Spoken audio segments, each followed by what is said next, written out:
dia gunakan teknik.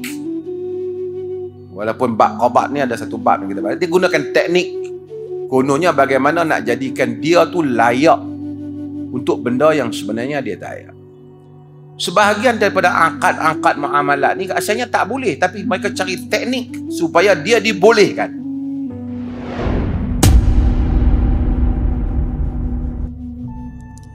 Adakah tentang Islamic financing yang juga bila bayaran naik, maka apa dia kata ni, ansuran saya turut naik. Begini tuan-tuan, ini panjang lah, cuma saya nak ringkas. Ada satu soalan ini. Bank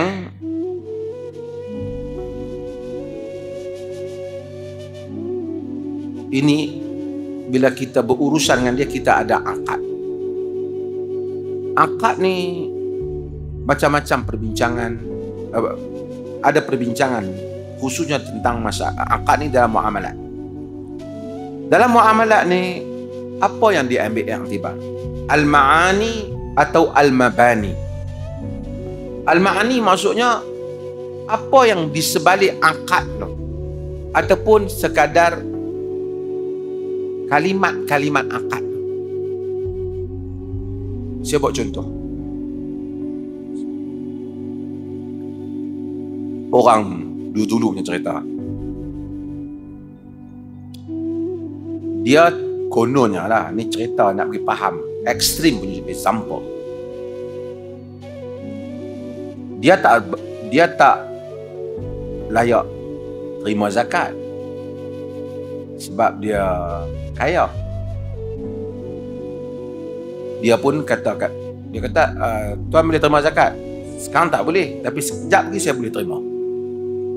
Macam mana cara dia? Dia pun panggil bini dia, dia kata, segala harta yang aku ada, aku jadikan milikmu. Tapi itu pun panjang ni, tentang bab qabat, penerimaan, proses penerimaan. Tapi dia guna benda tu. Dia kata, saya ni harta dah tak ada dah. Segala harta saya dah bagi pada siapa? Bini saya. Saya sekarang pakai miskin. Lepas pada tu, kawan tu pun bagilah hak zakat ada. Bini dia pun kata dia balik, segala harta yang diberi tadi dikembalikan pada awak. Jadi dia kata, masa hang bagi tadi memang aku pakai miskin, cuma dia baru bagi balik tadi. Tuan-tuan faham tak? Contoh ni maksudnya dia gunakan teknik.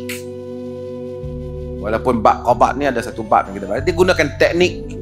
Kononnya bagaimana nak jadikan dia tu layak untuk benda yang sebenarnya dia tak layak. Sebahagian daripada angkat-angkat muamalat ni asalnya tak boleh, tapi mereka cari teknik supaya dia dibolehkan. Maka secara teknikal perbahasan fiqh boleh, tetapi kesan yang dikendaki, maqasid, tujuan, the higher objective of muamalat in Islam itu supaya tak menindas, tak apa, kadang-kadang still berlaku. Sedangkan tujuannya bukan kalimat-kalimat tu, tujuannya Allah nak elakkan manusia menindas. Penindasan masih berlaku. Inilah kerana salah satu sebabnya sebahagian daripada sistem keuangan ini dia masih lagi di dalam secular framework. Secular framework ni dia duduk dalam kerangka sekular tu. Dia follow mereka, bukan dia ada kerangka dia sendiri. Kerana kita dikuasai oleh sistem-sistem yang lain yang ada dalam negara kita, yang ada dalam dunia ni. So kita tak boleh nak buat apa, kita terikat dengan sistem tu. Sebab tu sebahagian orang dia tidak begitu suka. Dulu ada beberapa idea tokoh-tokoh barat Muslim ni, dia kata sebenarnya tidak ada Islamic ataupun ekonomi, tak ada Islamic culture ke apa. Dia kata yang ada ialah Islamic ethic in economy. Maksudnya etika di dalam ekonomi. Apa dia hang punya akhlak ketika berurusan dengan ekonomi Islam, berurusan dengan ekonomi.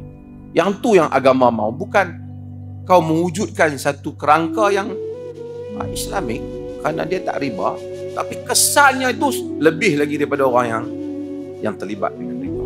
Ini juga perlukan satu diskusi panjang tentang hal-hal yang seperti ini. Dan banyak juga pembaikan telah dibuat. Keuangan Islam telah maju, ramai tokoh-tokoh besar. Bukan semua hal begitu, tapi ada kes-kes tertentu yang kelihatannya begitu.